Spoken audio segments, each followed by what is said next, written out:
In the early 20th century, a think tank was established that took on the role of translating Marxism from economic terms into cultural terms, and ultimately created political correctness as we know it today. I mean, the Frankfurt School, for people who don't know anything about Frankfurt School philosophy, is a group of philosophers in the 1920s in Germany who were expatriates. They moved to the United States and basically infiltrated American universities. When Karl Marx wrote Das Kapital, what he was trying to do was describe how he thought society was going to work. It was actually descriptive, not necessarily proscriptive. It was, here's what's going to happen.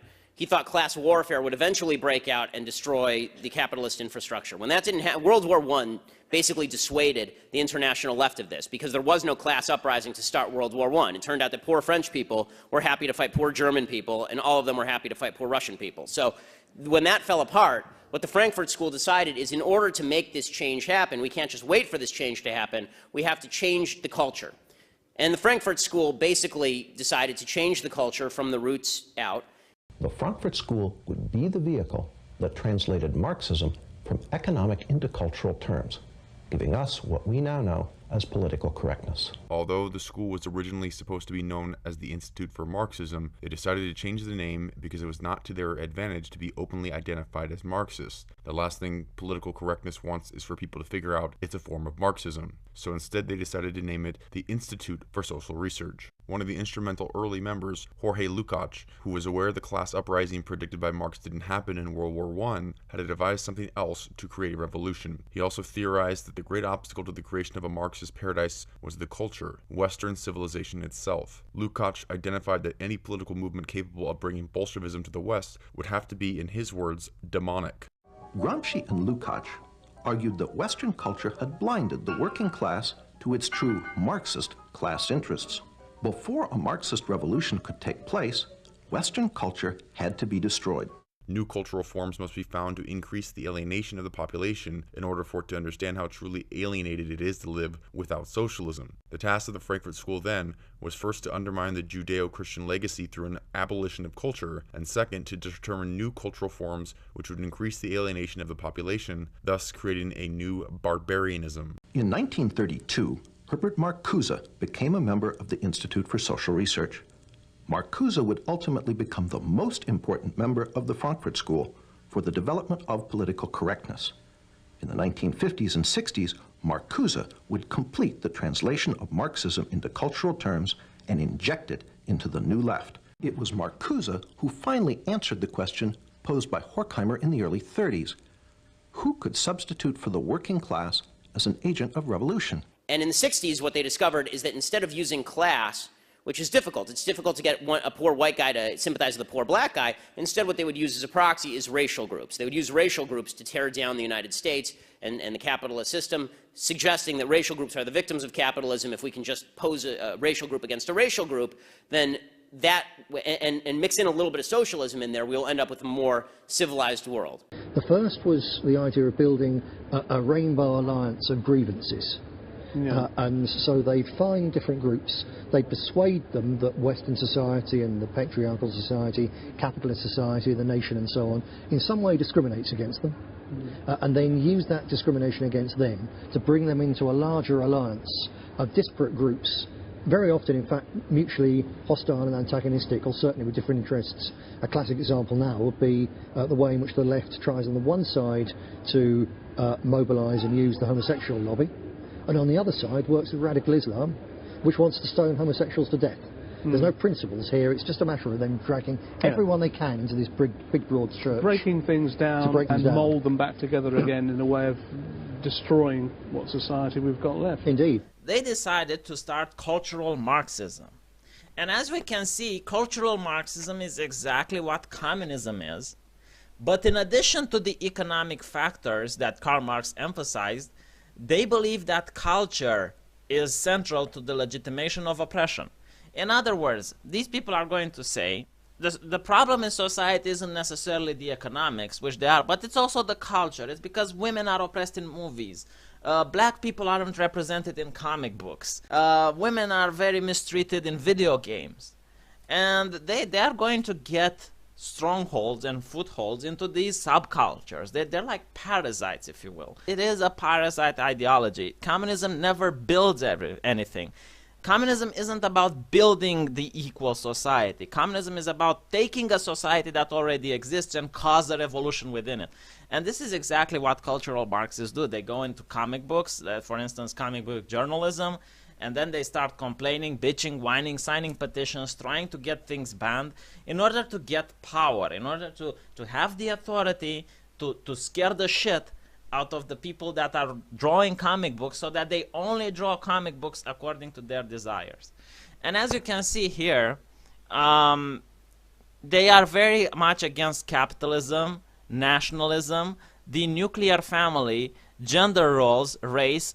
Just as classical economic Marxism argued that under capitalism, the working class was oppressed, so the Frankfurt School used Freud to argue that under Western culture, everyone lived in a constant state of psychological repression. With the knowledge that everyone under Western values is oppressed, the key then was to dissect Western civilization, its art, its history, politics, and literature, and reinterpret all of it under the cultural Marxist lens. This deconstructionism, post-culturalism, represents almost the entire theoretical basis of all the politically correct aesthetic trends which now plague our universities. Cultural Marxism, or political correctness, says that all history is determined by power, by which groups defined in terms of race, sex, etc., have power over other groups. And the cultural Marxism, deconstructionism, which spearheads the reinterpretations of history, is known most commonly today as critical theory. In the 1930s, the work of Horkheimer, Adorno, Fromm, and Marcuse issued in its first tangible product, critical theory. The term critical theory is something of a play on words. One is tempted to ask, what is the theory? The answer is, the theory is to criticize. Through unremitting, destructive criticism of every institution of Western society, they hope to bring that society down.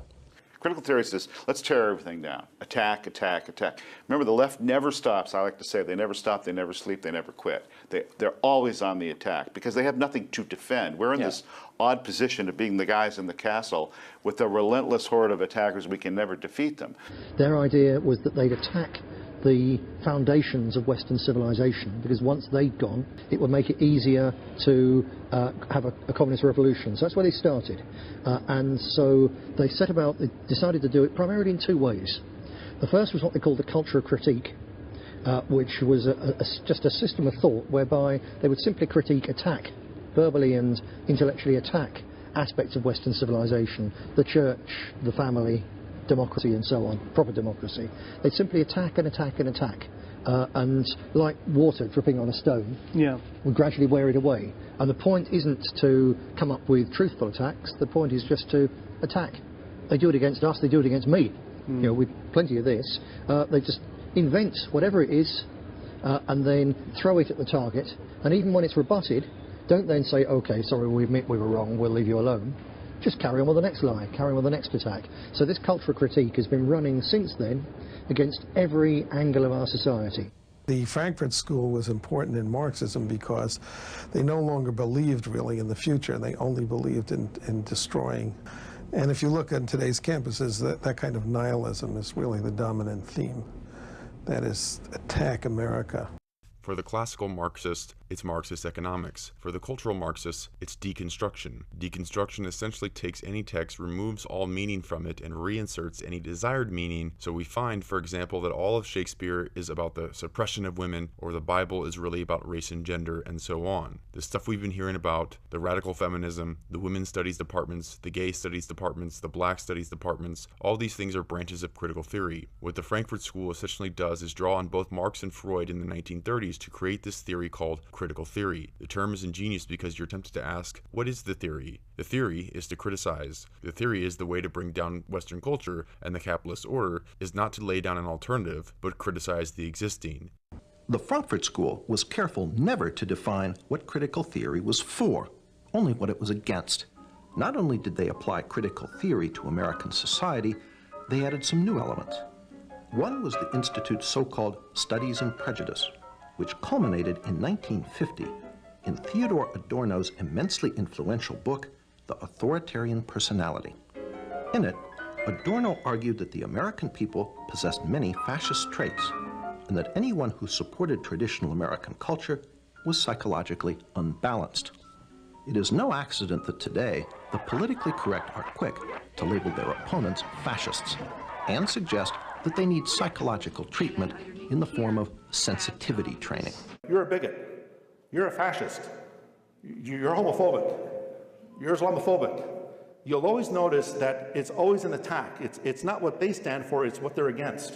Some of this critical theory involves things like cultural studies, post-colonial studies, women's studies, Aboriginal studies or Native American studies, African American studies. All of these studies, folks, are all childs of cultural Marxism because they're all based on the oppressor-oppressed paradigm that Marx talked about. Women, for example, are victims of a patriarchy. Women are told that Christianity is misogynist, that Christianity is a male-centered religion, that God has male pronouns and God has titles. The LGBTQ community is condemned by Christians who are homophobic. And so you could see that deep-seated anger against the West and Christianity as the cause of all evils. In the 1950s, Herbert Marcuse created a coalition of black students and feminist women and homosexuals and told them that the reason for their oppression was Western civilization, particularly Christianity. And he defined their struggle as an oppressor-oppressed paradigm. They instituted the studies on prejudice where Christianity was the enemy and was accused of being fascist, and Christians are fascists. Critical theory actually attempted to politicize logic itself. Horkheimer wrote, "Logic is not independent of content. That means an argument is logical if it helps destroy Western culture, illogical if it supports it." Such twisted thought lies at the heart of the political correctness now inculcated into American university students. Critical theory could be used to redefine previous ideas. Shakespeare, Rembrandt, Beethoven, all legends, all authors, all founders of religions, and the very religions themselves await their exposed resurrection. These atrocities occur because the perpetrators are able to plausibly demonstrate in the tradition with other cultural Marxists that Shakespeare's intent is irrelevant. What is important is the racist or misogynistic subtext of which Shakespeare was unconscious of. The artist does not consciously create works in order to uplift society, but instead unconsciously transmits the ideological assumptions of the culture into which he was born. Epistemology explodes on the scene. The issue is no longer what is universally true, but what can be plausibly interpreted by the self-appointed guardians. Comparative literature, or deconstructionism, is the last predictable stage in the suppression of reason and the denial of the possibility of truth in the name of philosophy. The interpreter's creative activity is more important than the actual text. Thus, the one thing most necessary for us, the knowledge of what these texts have to tell us, is turned over to this objective. When the local women's studies or third world studies department organizes students to abandon the classics in favor of modern black and feminist authors, the reasons given are directly from the Frankfurt School. It is not that these modern writers are better, but they are somehow more truthful because their alienation reflects the modern social problems of which the older authors were ignorant. The worst crime was the belief that each individual was gifted with sovereign reason, which could enable him to determine what is right or wrong for the whole society. Thus, to tell people that you have a reasonable idea to which they should conform is authoritarian. This philosophical sleight of hand allows one to do several destructive things. By making art, history, and creativity historically specific, one cannot hypothesize universal truth or natural law, for truth is completely relative to historical development, or so they'll say. By discarding the idea of truth and error, you also may throw out the obsolete concept of good and evil. If these campus antics appear retarded, that is because they are designed to be. The Frankfurt School's most important breakthrough consists in the realization that their monstrous theories could become dominant in the culture as a result of the changes in society. This meant that even new and unpalatable ideas could become popular by renaming them. Conservatives believe there is such a thing as truth, that the truth is based on reality and reality is made up of facts. This is why you often see conservatives pointing at charts and discussing the latest research just before a large angry crowd attacks them with clubs and beats them into a bleeding mass of pulpy flesh. Leftists have another point of view, sometimes called relativism, postmodernism, or lying. You see, leftists believe there is no such thing as objective truth. As American philosopher Richard Rorty wrote, quote, and this is a real quote, "Objectivity is a matter of intersubjective consensus among human beings, not of accurate representation of something non-human." Essentially, leftists believe that truth is a story that we tell.